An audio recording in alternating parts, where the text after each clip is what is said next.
দীর্ঘদিন ধরে বিশুদ্ধ পানির সংকটে ভুগতেছিল পিরোজপুর ইন্দুরকানী উপজেলার চরবলেশ্বর গ্রামের বাসিন্দারা।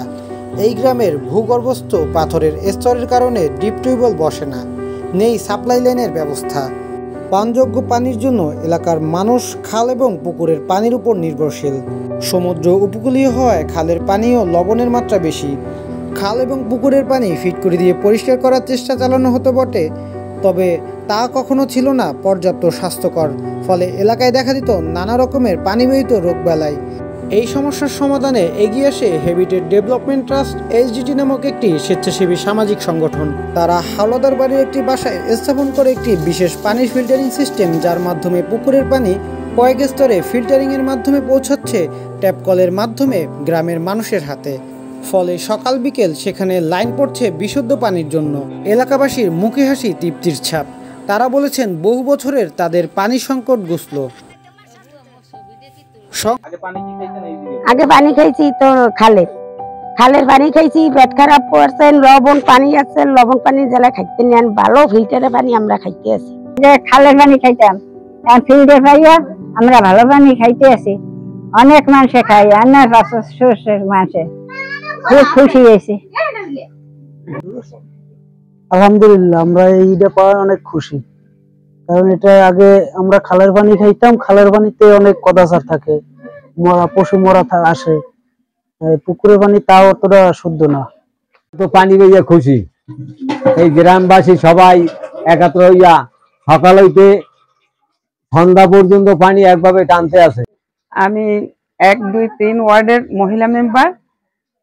এখানকার সবাই আমরা খালে এবং নদীর পানি খাইতাম, খুব খারাপ পানি। তারপর ওদের পুকুরের পানি খাইতো, সেটাও অতটা ভালো না। এখন আর কি এই ফিল্টারটা আসার পর 500 মানুষের উপকৃত হয়েছে এবং প্রতিদিন একবার 1000 লিটার পানি উঠাইতে হয়, এরকম 4 বার উঠাইতে হয়।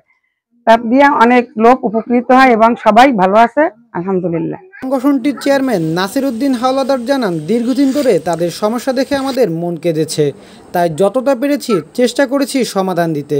এই ফিল্টার সেই চেষ্টারই অংশ। আসসালামু আলাইকুম। আমাদের পিরোজপুর জেলার ইন্দুরকানী উপজেলার বালিপাড়া ইউনিয়নে চরবলেশ্বর গ্রামে পানির খুবই ভয়াবহ সংকট ছিল। ওখানে মানুষ হয় খালের পানি, নদীর পানি অথবা পুকুরের পানি পান করত। তো চরবলেশ্বর ইউনিয়নের আমি একজন অধিবাসী হিসাবে আমার কাছে মনে হলো যে এই মানুষগুলা পুকুরের পানি খায় অথবা খালের পানি খায়, যেটা আসলে যতই তার পরিশুদ্ধ করার চেষ্টা করুক, হয়তো ফিটকারি দেয় অথবা অন্য কিছু মাধ্যমে পরিশুদ্ধ করতে চায়, সে পরিশুদ্ধ পরিপূর্ণভাবে হয় না এবং এটা বিভিন্ন রোগবালাইয়ের কারণ হয়। তো আমরা আমাদের এইচডিটি হ্যাবিটেট ডেভেলপমেন্ট ট্রাস্টের মাধ্যমে দাতাদের সাথে আলাপ করলাম। একটা ফিল্টারের ব্যবস্থা হইলো। এক দাতা, সে আমেরিকা থেকে, আলহামদুলিল্লাহ, সে আমাদের একটা ফিল্টারের পুরো টাকাটাই দিয়ে দিয়েছেন এবং আমরা ওইটা স্থাপন করার মাধ্যমে এখন মানুষ, শত শত মানুষ আমাদের চরবলেশ্বর ইউনিয়নের সেই ফিল্টারের পানি পান করতেছে এবং বিশুদ্ধ পানি পান করতেছে এবং এটা তাদেরকে বিভিন্ন রোগ বালাই থেকে রক্ষা করছে। তো আলহামদুলিল্লাহ, আমরা এরকম আরো বিভিন্ন দাতব্য কাজ করি, যেটা আমাদের সৎকার জারিয়া নিয়তে করি। আমরা ভলান্টিয়ার হিসেবে কাজ করি, আমি নিজেও একজন ভলান্টিয়ার হিসেবে আছি এখানে। তো এরকম যদি কেউ আরো প্রজেক্ট করতে চায় আমাদের সাথে যোগাযোগ করতে পারেন। আমরা তাদের প্রজেক্টটা 100% যাতে মানুষ পায় সে ব্যবস্থা ইনশিওর করবো ইনশাআল্লাহ।